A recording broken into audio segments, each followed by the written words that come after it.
Welcome everyone to episode 65 of Just Joshing. I am your host, Joshua Pentolaresco. I write stuff in podcasts too, and I'm also a publicist, so let me begin by publicizing my clients. Craig DeLuey's book, Crash Dive series, beginning with Crash Dive and Silent Running, are now available in paperback, wherever books can be ordered. Check him out on Amazon.com, give him a quick order. You also get the ebooks of those two as well. And his current book, Book 3, Battle Stations, is up now as an ebook wherever ebooks are sold. Take a look. You can find Craig at craigdeluey.com. CraigDilouie.com. Chris Mars just finished her latest book with Gene Collin, Entangled Souls. The collector's edition is coming out real soon, and the regular book coming out in January. You can check her out at worldwideweb.hauntedmars.com, HAUNTEDMARRS.com. And that is the publicity. Let's get to the business. I have committed to 3 books next year. First one for April 17th, the second one for June 17th, and the third one for October 31st. I just finished confirming the October 31st one literally tonight. I'm going late tonight. I just worked on the newsletter. Once this podcast is up, I will be putting up new newsletter. This is the last one, Words Collide one, and I saved one of my favorite guests for it. I really love Vanessa Cardui's music. No secret, I'm a huge fan. Her talent is undeniable. Like, just really, really, really shines just on that alone. Vanessa's one of those people that I always want to know a little bit better because there's a lot of depth to her, and I feel like at some point I'll have to get her back on here, maybe next year when I'm at When Words Collide. Like I said, she's one of my favorite people. If you heard the first one, this one was better. So Vanessa is, like I said, just amazing talent. I'm really, really always flattered she lets me interview her for the show. So that's coming up. And beyond that, man, I'm keeping on with the roll I'm on. One book's handed in. I got 2 more to go, so I'm trying to make this all work out. Yeah, man, it's just kind of crazy. I'll be watching a lot of, with the third book, I'm watching a lot of the Witch Trials, the Black Plague, and a few other wonderful goodies.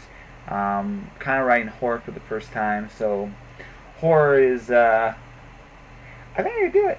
I've been having a lot of fun writing the villain, so like I said, it's going to be a more serious endeavor once I get to December, but this month's all about the research there. I'm still working on the Cloud Diver, and I gotta get more serious with it in the days to come. Let's see, what else can I talk about? No, that's about it, really. Like I said, things are moving, and I'm really, really thrilled. So I'm going to get right back to moving those said things. In the meantime, here is Vanessa Cardui, ladies and gentlemen. Actually, I almost forgot. No, I didn't forget. I'm just being a terrible showman. I have a song. Instead of my normal advertisement, I'm going to actually leave a preview for our upcoming album, Patience. I want to say Tafita is the way you say it. And Vanessa, if you're listening to this, I'm really, really sorry if that's not how you say Tafita. Hold on. Actually, I'm going to cheat real quick. However she sings it, that's the title of the song. Actually, I'm just going to play the song, come back, say that was such and such, and sound amazing that way. Yeah, that'll work. Kind of, sort of. Well, here's the song anyway.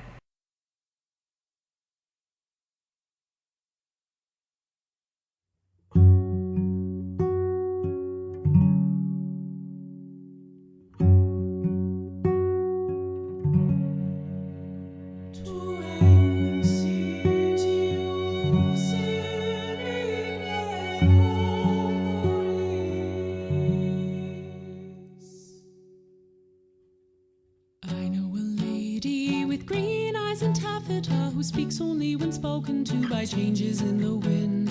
Sometimes she sings for days, burning green holes in white walls, and the children crawl towards her. I was close to tears, said this lady's onto something, and she screamed, and the children eyes widen, flat against the wall, her head in her hands, green light split between her white fingers. She said, little boys make hands out of clay. The world was begotten in play, and little boys' feet crush little toys. The force that creates will destroy. Some say she has a mind, but I've come to believe she's just a stopping point for spirits on the move. Her words have always been like a snowfall in spring, turn to water before landing. When the wind decides that she's said enough, she fades like a star as it leaves her. Never had I seen such fear in her eyes. She cried and the walls came closer. She said, little boys make hands out of clay. The world was begotten in play, and little boys' feet crush little toys. The force it creates will destroy. This time her eyes were bright with what could be perceived as consciousness. Her fear breathtaking of our air, and exhale. Its breath was cold. Some dark truth half seized the slave, forbidding to silent priest his wish or whatever she is. Child cried, it left her, and she fell. Little boys make hands out of clay. The world was begotten in play. Started screaming, and little boys being crushed. Little terrible noise that creates will destroy.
So that was Taffeta by Vanessa Cardui from her upcoming album Patience. I'm always amazed listening to her stuff, and this is no exception. So without further ado, here's my conversation with Vanessa. I believe I was quite ladylike last time. Well, we actually, yeah. Well, but the thing is, last time, you were a little nervous. Yes. You were a little nervous. You didn't know who I was, and I mean, you were very trusting. And when you realized I wasn't going to try to do anything evil, you calmed down. I didn't think you were going to do anything evil. No, that was why you're nervous. No, not at all. It had nothing to do with you. Oh, thank God. That's always like usually when people kind of sometimes look at you kind of funny when you ask the interviews. Like, can I interview you? Yeah, sure. Who are you and what do you want? Is usually kind of the thing right there. Oh, well, I didn't think anything like that. Yeah. I do remember being nervous. I don't think I was feeling well that day. Yeah. I don't remember why, but I was my head was in a fog. Yeah, fair enough. So this time, yeah, you can swear, you can curse. I've turned these both on, by the way. So I noticed. Anything incriminating you say will be recorded. But this is better recording equipment than last time. This is a better software tool, and this is just in case things screw up. I did forget to turn it on in the last interview, though, so it's like, I'm tired. I've had so many interviews this weekend, so it's been good, though. That's really good. Yeah, I'm just trying to get to the end of the year so I can focus on some of the other things I'm doing. I accidentally became a publicist. How does that happen by accident? You go to a party, you tell somebody that you should do. That you tell somebody you are amazing and talented and you shouldn't be self-deprecating when you go out there, and then her boyfriend hires you to represent him and her right there on the spot. Wow. Yeah. I said that very thing to somebody yesterday, just a friend of mine who's a writer. Yeah. I read his bio. I said, that bio's cute, but it's self-deprecating. says, Yeah. well, I'm a self-deprecating guy. And the rest of the conversation went something like this. Stop it! Stop it, stop it, stop it! You're cool! Yeah, I know. You're a published author! Yeah, well, I've said the same thing about you. You're cool. But I know I'm cool. Yeah, you know you're cool. You do know you're cool. And I'm not saying you don't know you're cool. It's a good friendship. And I know you know you're cool, but sometimes, like I said this last night when you were gone. I actually feel it's a bit of a travesty you don't have more fame than you do. You're one of the most talented performers I've ever seen on the stage. Period. Thank you. Yeah. There's still time. Oh no, it'll happen. I think it will happen. And no, it just, and I'm like I said, I'm not saying that just sort of sheer flattery. Like I said, last year when I met you, I saw you. Like I said, literally, I had to follow you. I was like, I can't do that. How do I do that? No, but no, you're really good. And like I said, I'm hoping in the year coming up, you get more opportunities. I hope you finally release your third album. We should actually. Why? Yeah. Is it my third album? It depends on how you count.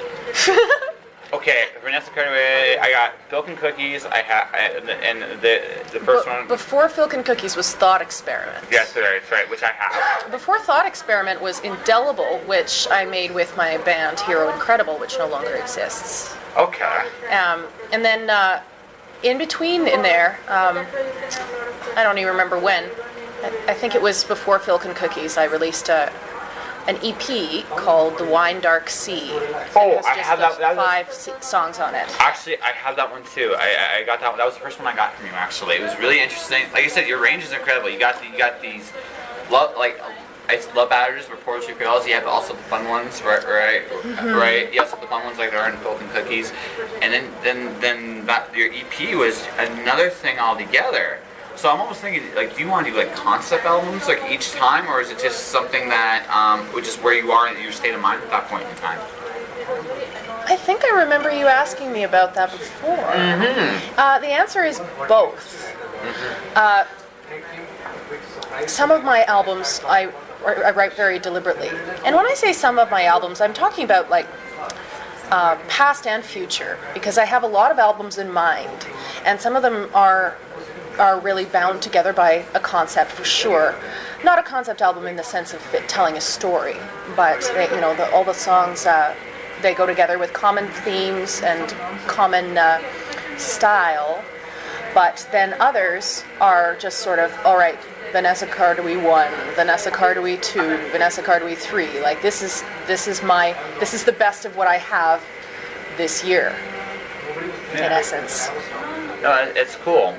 And Patience, which is aptly named because I'm 2 years behind schedule releasing the damn thing, is, it's definitely my best work today. I'm very proud of it. It's going to be worth the wait for everybody. I know it. But it combines the best of what I've always done. It has the emotional depth of Thought Experiment, but it's driven like what I used to do with Hero Incredible. It's a lot of it is rock and roll and very heavy, but all acoustic still. And then also has a lot of the experimental neo-choral stuff that I do in the Wine Dark Sea. So it really is the epitome of everything that I can do. It's also very filky, even though it's not funny. But it's, there are 2 songs on there about Moby Dick. One about the Little Prince. One based on the downfall of Bartholomew Roberts, the most famous pirate in the Age of Sail. I'm sorry, not most famous, most successful. Captured 400 ships in 4 years, and then got taken down by grape shot to the throat. You can hear all about it on my song. That's awesome. And, yeah, it's gonna be fucking great. I'm so excited. Yeah, no, it's good. I personally can't wait. So, how close? Or is it still too soon to say? I'm not going to give you any dates, but I've just got a few tracks, a few things to add to 2 songs, and then it's finished. And then I'm into graphic design. So, but that's all I'm going to say. I'm very superstitious when it comes to dates. So. No. That's fair. I'm not. You don't need a date. I'm just like, where are you? Because I'm slowly handing in my last one too for because I finished the series. Like my book. Congratulations! Yeah, I finished the series. The third poetry book is called The Wandering God. It's the last story in that world for now. I'm never going to say never, but I want to do something a different challenge. Yeah, you have other stuff to do. That's kind of how this has gone. My life has gone. I do this. I do. And my next challenge is going to be a comic series. I have an assassin that's very Parker-esque. She kills revolutionaries in parallel universes. And she has some really, really messed up quirks as a result, including having a pimp, a tendency to sleep with versions of people she's killed, and a few other wonderful little quirks. Oh my goodness. It's a dark book. It's a really, sound dark. Yes. The coworker. My favorite scene though is the pimp scene. It's still my favorite scene in that book. So there's that next year. I also want to do. And then on the opposite end of the spectrum, I have Steampunk Santa Claus and an autocorrect novel. An autocorrect novel? Yeah. Okay, that sounds fun. That sounds like postmodernism. Well, no. I am conducting this interview on the phone. This is our medium today. Yep. It's not this. It's not a computer. It's not a car. This is the medium of the world. Yep. So, what do I always hate is autocorrect. Like my phone likes to change the word things to thongs. Really? Yes, it does. I would put in things, and the next thing I know, I hit because then it'll be like, and it's like, how did that happen? So that's alright, like legit. That is one of the quirks of my phone. So to deal with my quirks, I humanized them. I named my autocorrect Mo. So if you ever see a hashtag on it, effing Mo, that is my autocorrect. I see. My sister actually also posts effing Mo now whenever an autocorrect fail happens. I'm slowly spreading this out. So I had this idea. So what if all these little bits and bytes in your phone were actually little bots trying to steal our diction? Even if it's just a letter or a word at a time. And that's basically the idea I had for this autocorrect novel I'm doing. So that's my Disney thing, my Dr. Seuss / Disney project, and then I have the comic book, which is like my Warren Ellis dark side. So I'm diversifying my range as a writer because it's just the longer I play in the arts, the more I realize that all mediums essentially are the same. My singing voice aside, I'm sure that yes. It's funny that you mentioned Dr. Seuss. Yes. At the party last night, I was singing songs by Dr. Seuss. In my daily life, I spend a lot of time with children, and I am a music teacher at a small private school, and we did 2 months of Dr. Seuss just at the end of the last academic year, and which meant that I was learning songs from the Cat in the Hat songbook, and it was a glorious time. Dr. Seuss was a songwriter, if you didn't know, and I sang some Dr. Seuss last night, and I also sang some songs that I too am diversifying my range as a writer because I'm getting into children's music, and working with the Dr. Seuss material was very inspiring, and I'm starting to come up with my own songs about hats and cats, and it's great. One of the things I love about Dr. Seuss's work is he never shied away from negative things, and so a lot of my children's music deals with the difficulties of being a child. Yeah, well, it can. My childhood was interesting, that's for sure. Before we go into that a little bit, I will say this: Dr. Seuss, I could make a really strong argument, is the most influential graphic novelist in existence. That's an interesting way of putting it. Because you look at the color, the hat, his facials, the expressions, the story.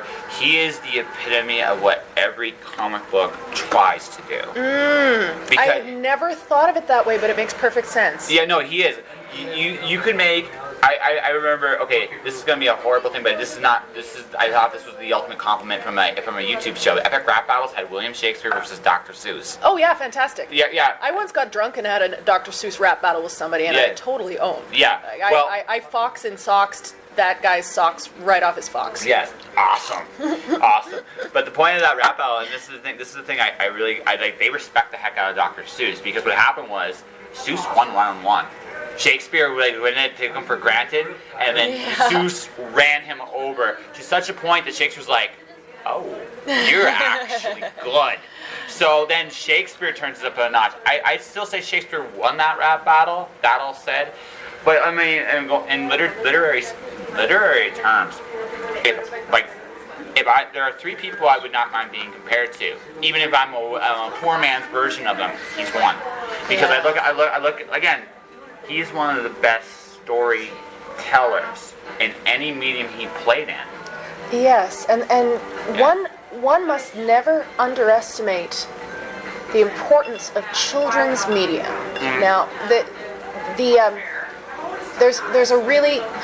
a dearth of good children's literature, good children's television, good children's music, because kids are very easy to please. Okay, so it doesn't have to be good for kids to like it. However, it should be good because kids deserve it, because they're developing, because they will be the people of the future, and it's like children's diet as well, and nutrition.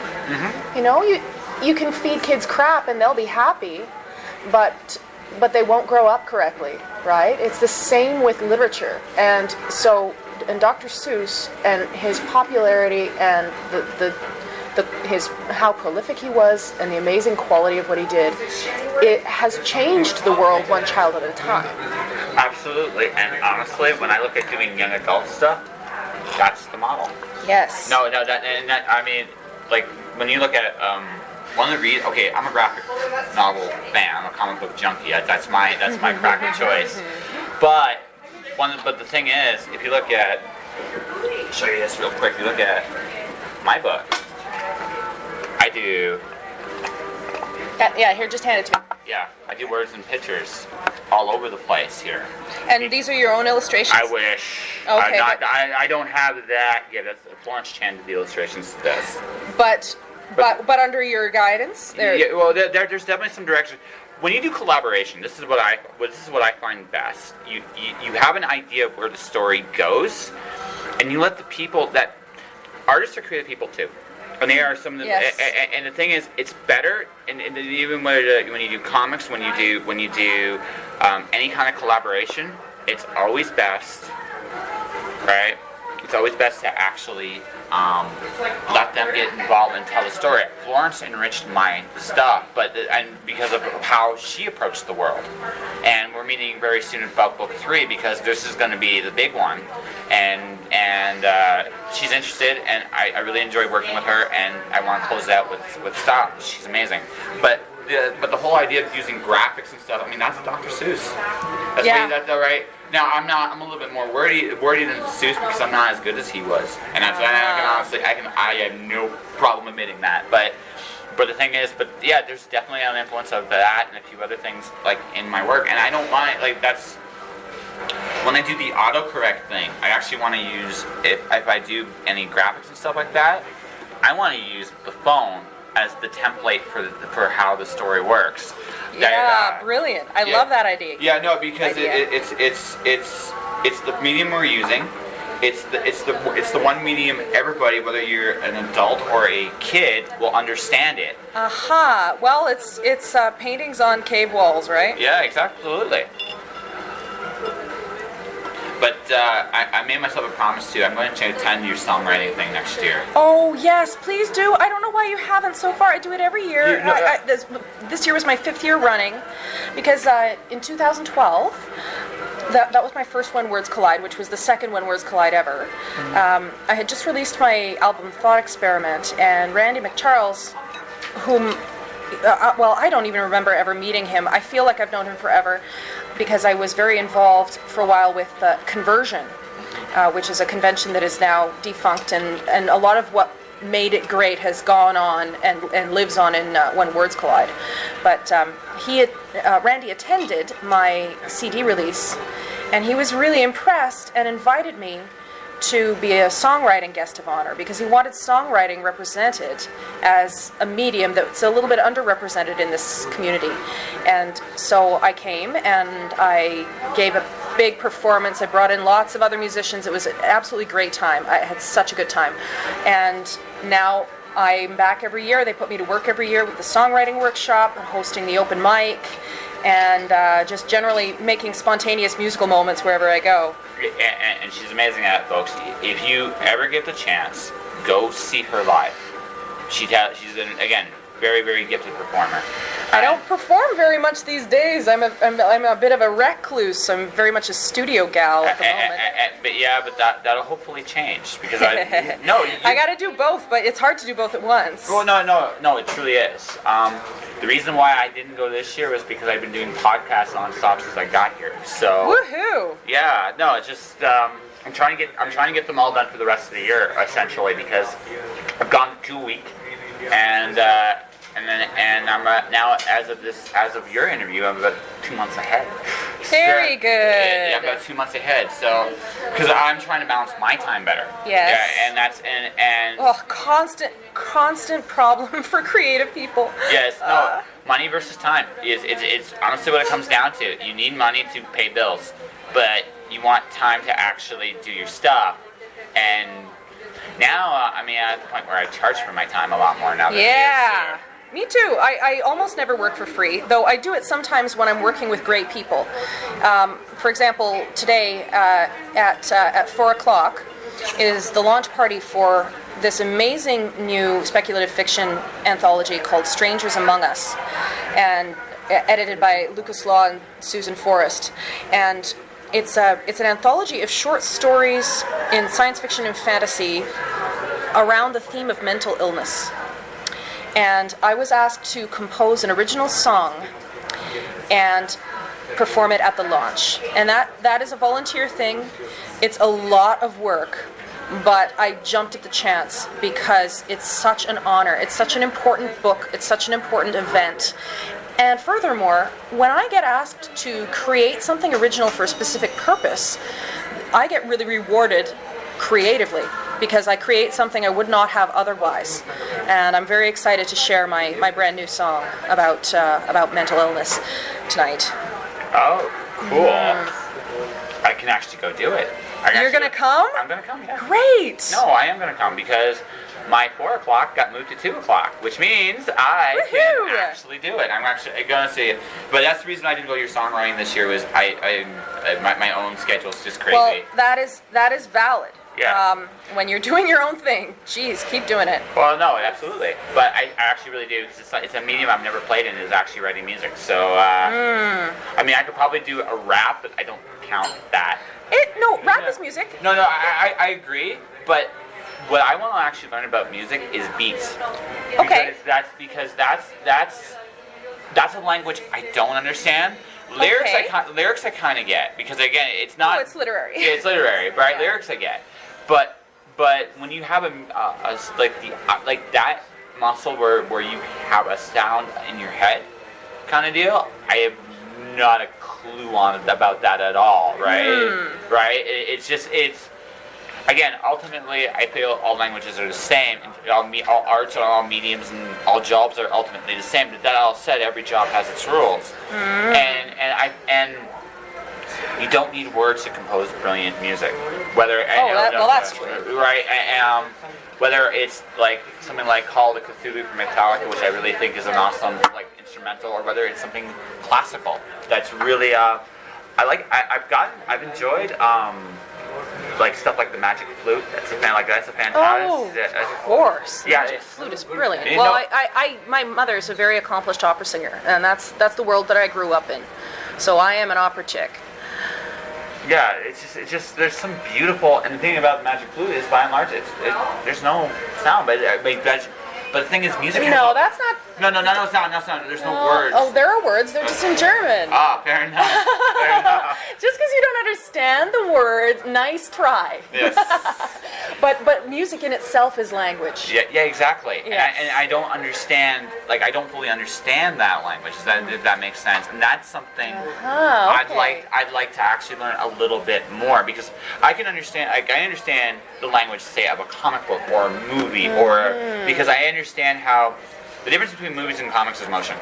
Comics is all about creating the illusion of motion, whereas movies are about movies are about using motion to convey you're using act, right? There's a subtle but necessary difference, right? If you want to do it. Comics, you play between the gutters to tell stories, and that's just a horrible word, but that's how it works with comics. So I understand those. I understand the language. I'm not necessarily the most proficient at it, but I understand in theory how this and this works. Yes. Music, on the other hand, right? Music, on the other hand, is its own intricate language, and and whether it's something like some stuff I like listening to, like for example, whether it's something like acoustic like yours, whether it's something more symphonic metal like Nightwish, whether it's something like Adele, right? Everything has its own language, its own style. Idiom is the word. Yeah, thank you. Yes. Yes. Here's what we're gonna do. We're gonna do? Yep. We're gonna get another round of drinks. Okay. That's very important. Yes. And then I'm gonna read from your book. Absolutely. Okay. And then you are going to read my song lyrics. Absolutely. Or the other way around. Actually, I like that idea.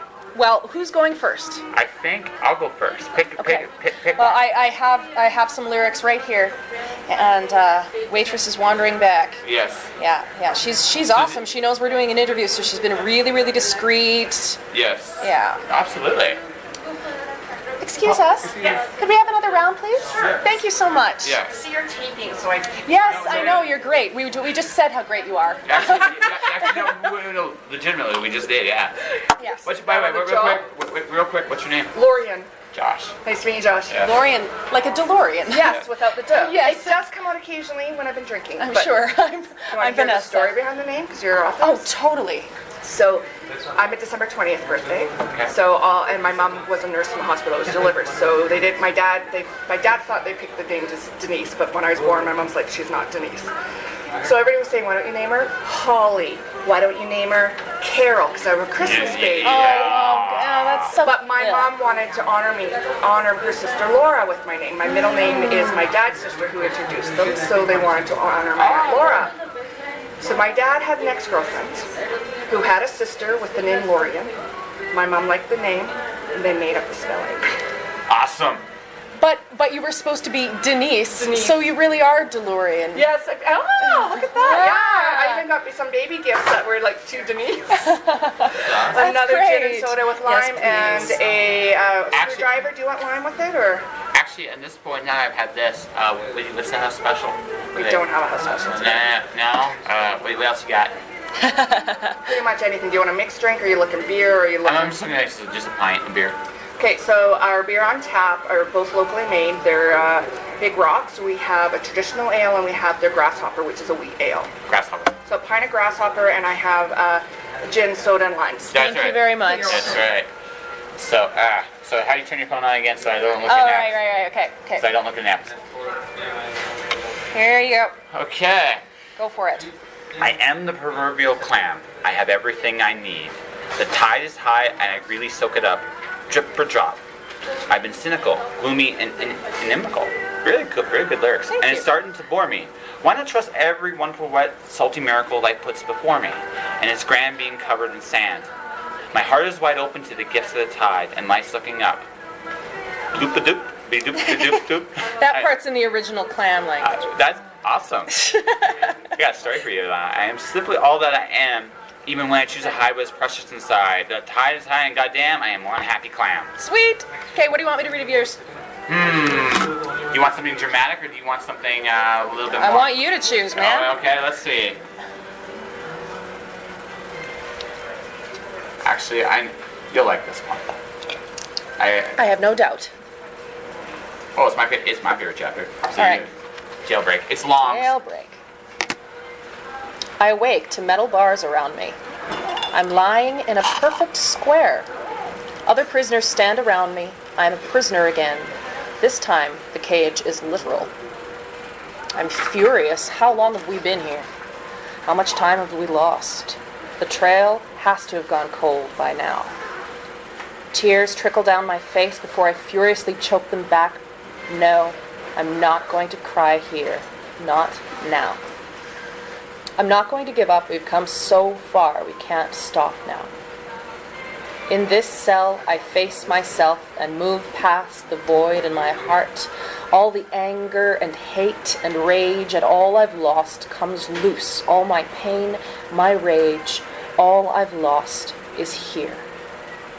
I can't run or hide from it anymore. It, like me, is locked in a cage. I'm tired of this cell I carried. I can't do it anymore. I let go, letting out my rage, my loss, letting all the love I hold for my friends and family take its place. I have grown on this journey. I am not the girl that started. And this isn't just about finding him. I have my own story to tell, my own family to protect. I'm not going to leave any of them behind.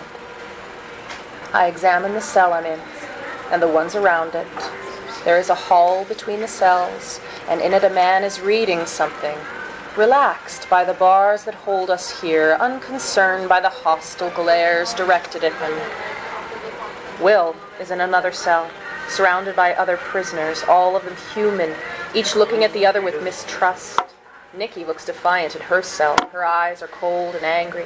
Even the biggest, strongest-looking men and women are quelled by the gaze of my friend. I have no idea why the other prisoners are being held.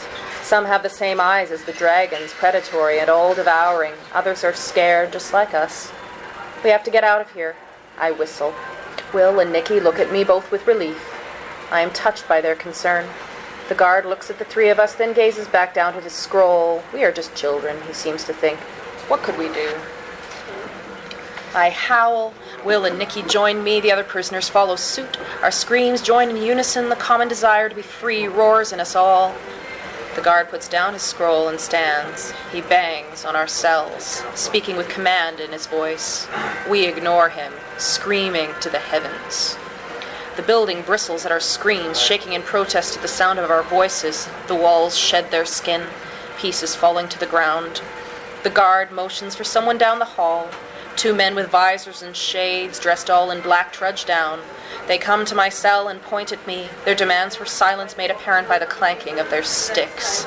So like mine. I keep screaming, defiant to the end. I'm not afraid of their sticks, nor of the promise of pain. I've already been down this road before. And opportunity presents itself. They still think me a child. And the key turns and the door opens. Two guards walk in and try to smother me, hold me down, so the third can put me down. I evade the first, slide under the second, lunging at the third, the one holding the keys. I punch him in the throat. Surprised, he drops to his knees, dropping the keys to the ground. I go after them. I don't have much time. I grab them and head for the cell door, fumbling with the keys. I search for the one that clicks with the lock before tumbling to my knees in agony as I feel a painful thwack of a stick right to my back. The guards won't let me escape so easily. I can't breathe, much less move. So close, and yet so far. I feel hands wrap around my throat. I feel the room grow dim. I can't stop now, but what can I do? The key. Where's the key? 1 second it was in the cell door, the next it has vanished. Where can it have gone? My vision dims, but I almost fade into oblivion before all goes black. The hands around my throat are suddenly gone. I collapse to the floor, looking up at the pandemonium. A few prisoners hold the guards I've evaded down, taking turns, exacting retribution. I see the key in the cell door, freedom, a mere turn away. I crawl and hurry, knowing we don't have much time. More guards come down the hall, men and dragons, both. I turn the key with all my might, opening the door, tumbling back to the ground, watching the open door make caged animals men again, charging at the men and dragons that jailed them, each trying to stop the other.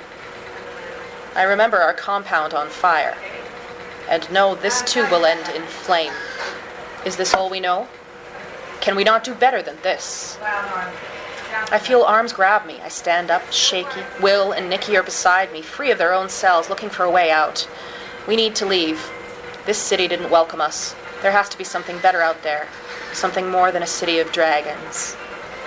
We crawl, slide down the hall, and find a sewer gate just like the one we had back home, only to open it and find it to be much, much worse. How do these people manage to live here? We hear the sounds of men shouting, screaming, and hissing angry shouts. They are looking for us. We have to hurry. We plug our noses and jump in, hoping that no one will follow us as we vanish into the darkness. We have escaped. But into what? The question haunts us in the darkness.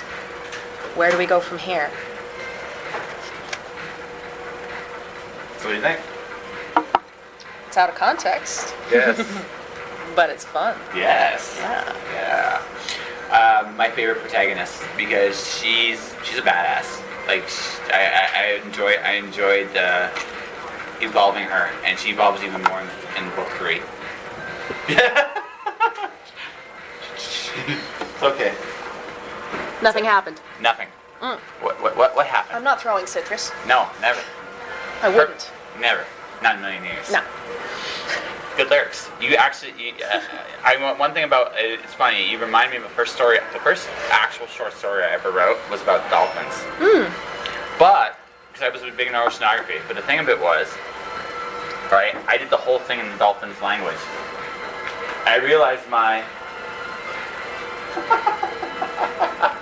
Don't laugh at me.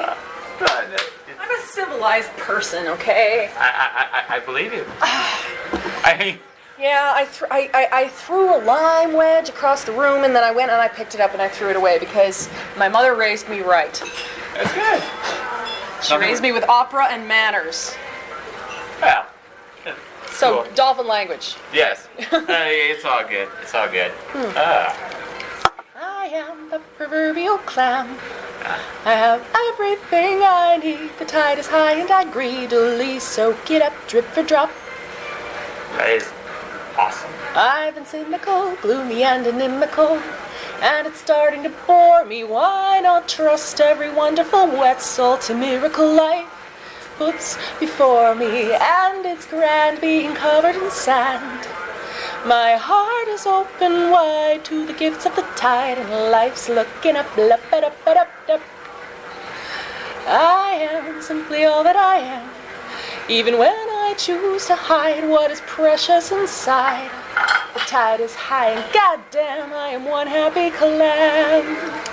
That's fantastic. That's a song about joy. Actually, I made it to make fun of my friend. Really? See, I've got this really good friend who is a collaborator of mine. His name is Luke Bowman, and he plays piano on a couple of tracks in my new album. He's also done guest vocals and keyboards and things on my past albums. And one day, this was years ago now, he called me and said, I have a girlfriend. And this was really good news because he'd been lonely for a while. And he's a great guy. He deserves a good girl, right? Mm-hmm. And so we talked about that a bit, and he said, there's only one problem. I'm not writing. I'm too content, damn it. Which I thought was very funny, and I totally understood. However, I decided to write a song about contentment, just to get his goat. I sent it to him, and I'm like, heh. It is possible. Yeah. And then a little while later he said, so, I'm writing again. And I said, oh no, what happened with your girlfriend? But no, they're still together, actually. That's awesome. Oh, you just gotta figure it out. When that hits your life, yeah, it's an adjustment period, and then when you adjust, you're like, I can do this stuff again. Yes. You know, I went through that a little bit this summer myself, so I understand. So. Oh, it's a summer of heartbreak. Everybody's coming to me going, oh, alas. Rending their garments, gnashing their teeth. It's a summer of sadness. I won't talk because mine didn't actually end in heartbreak. Oh, good. But it's not completely happy. Well, I met somebody and she's very free spirited. She's gonna come and go as she comes and goes. And the thing is, like my case is part of the reason why I care so much is just that sense of freedom and that sense of she goes all in everything she does, and I love that about her. But that means that much like a bird, you admire its flight, you have to let it keep flying. Yep. So, not sad exactly, but it's like, and we're still friends, we still hang out, and we still care about each other. It's just one of those situations where I'm like, she needs to explore, and if I really, really give a damn, I gotta do it. That's great. You know, love Yeah. Love enhances you. Oh. That's something that that I've come to learn is loving somebody. You know, sometimes you can't be with them, but if you love each other, it will enhance you and it will go with you wherever you go. So I'll let you in on a little secret. Well, because you actually heard it. That was who I was. That's who I read. That's who I was reading to. That's not a secret. Yeah. It's obvious, man. Yeah, I know. Yeah. So Josh wrote a poem while sitting in the audience at the open mic on Friday night here at When Words Collide 2016. Wrote it and then got up and performed it. And he announced that he would never perform it again, which is why I got it all on video. Ha ha ha! Sucker! Yeah, that's right. I saw that. It's like, that's okay. Fine. That's fine. That's what you get. Yeah, it's all good. No, what I'm doing is, she sent me a picture of us, like, in the same photo, so what I'm doing is I'm making an actual physical copy of it, and I'm going to put that poem on the back of it. Nice. Yeah. Yeah, that's very beautiful. Yeah. You know, in troubadour poetry, which is a major geek of mine, I love medieval music and medieval history, and the troubadours of the 10th, 11th, and 12th centuries in southern France are actually the ancestors, the intellectual ancestors of all love. Everyone who writes a love song, everyone who writes a love poem, is continuing the tradition of the troubadours. That's where it began. Songs about a loved, unattainable woman who is an object of worship. And they have this concept of courtly love. And courtly love is specifically unrequited love. It's this ritualized thing where a poet is itinerant, is moving around the countryside and staying with various patrons. So you're a traveling musician, you move in with a wealthy family, and you fall in love with the lady of the house. And you never do anything about it. You write her these incredible, gorgeous, lush poems full of birds and flowers, and you love her and you worship her. And that love and that pain edifies you. And that speaks to a universal truth about love that is worth remembering. Even if it's ritualized, even if it's not real. Sometimes it's not real. But for a creative person, that kind of love that can never go anywhere is so enriching in a creative life. I had one of those. I had a girl. I called her mi dons, which is the feminine form of my love. Or sorry, not my love, my lord. It means my lord, but it's feminine, and that's in the language of the troubadours. I loved a woman for a long time and wrote many poems and songs for her, and the whole time she never knew. She knows. Well, she knows now. I told her eventually. Yeah, nice. Yeah, no. But no, my case, she knows. It's just it's the way it's just the way it goes. And but no, it was June was a big month for me. Like it was just I a lot of things. I'm still I think some way a lot more emotionally fragile than I was 2 months ago, but in a good way. A little bit more open about some things. That's good. Yeah. That's good. Bleed it out onto the page. It will. Trust me, it will. No, it's been cool to actually explore that, and like I learned something new about myself, and in a good way, and it's been great. So wonderful. Yeah. So, Miss Vanessa. Yes, Mr. Josh. I think we've hit an interesting interview with lots of interesting stuff. So. What's next for you? Like what the release of Patience? Are you going to be doing? Are you going back to teaching? Are you for the fall? What's yeah, So as far as teaching goes, people often ask me what I do other than music, and I say nothing.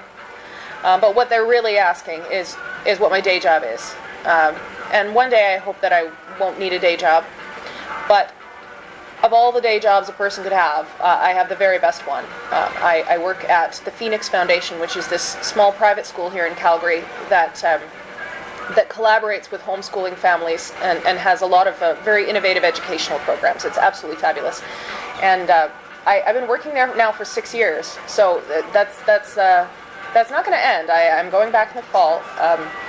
It's summer now, so I'm still working there, but not actively teaching. I'm doing writing out course descriptions and things like that, coming up with new interesting things we can do next year. And but I am a full-time musician because during the school months, all I do is music all day long, inspiring young people. It's absolutely fabulous. I teach 8 different instruments there.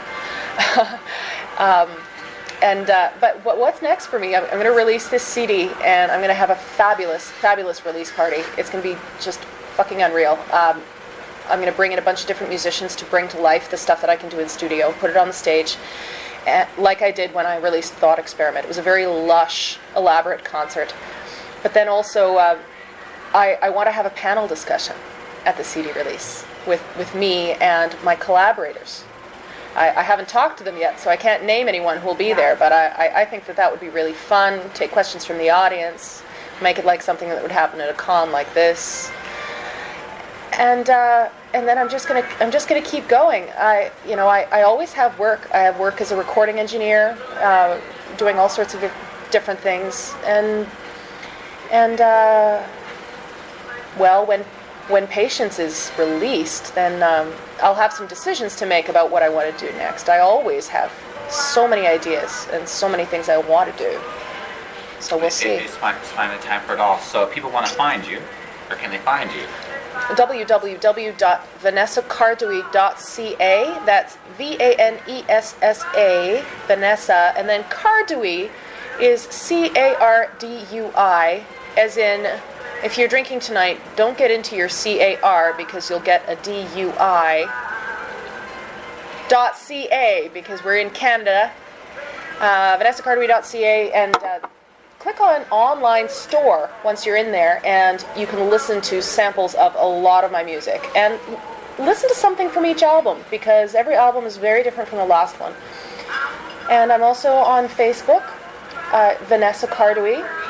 The way I just spelled it. There's a picture of me grinning like an idiot with a little mandolin, and it's fantastic. And I'm also on Twitter at @vcardui. Okay, so that. Listening to this conversation while I was putting together this podcast, I'm reminded something. I just realized something about Miss Vanessa. And if Vanessa, you're listening to this, I think it's actually really probably one of the coolest things about you. She's always saying, I think the amazing thing is in this one tiny way, I'm a little jealous.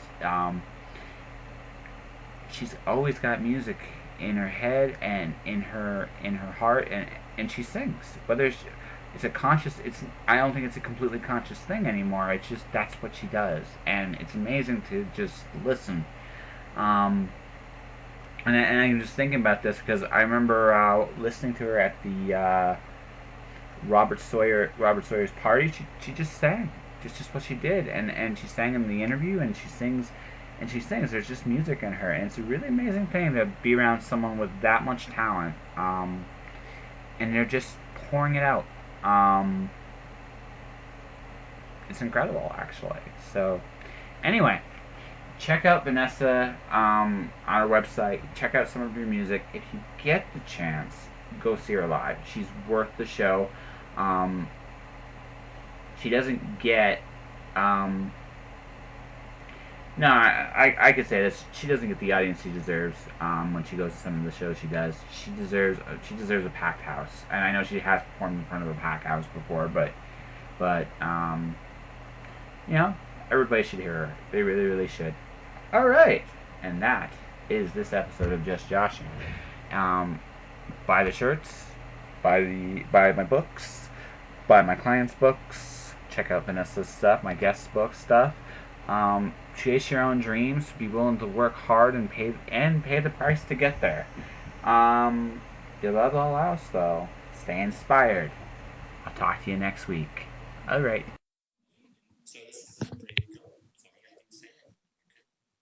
Josh, Shush!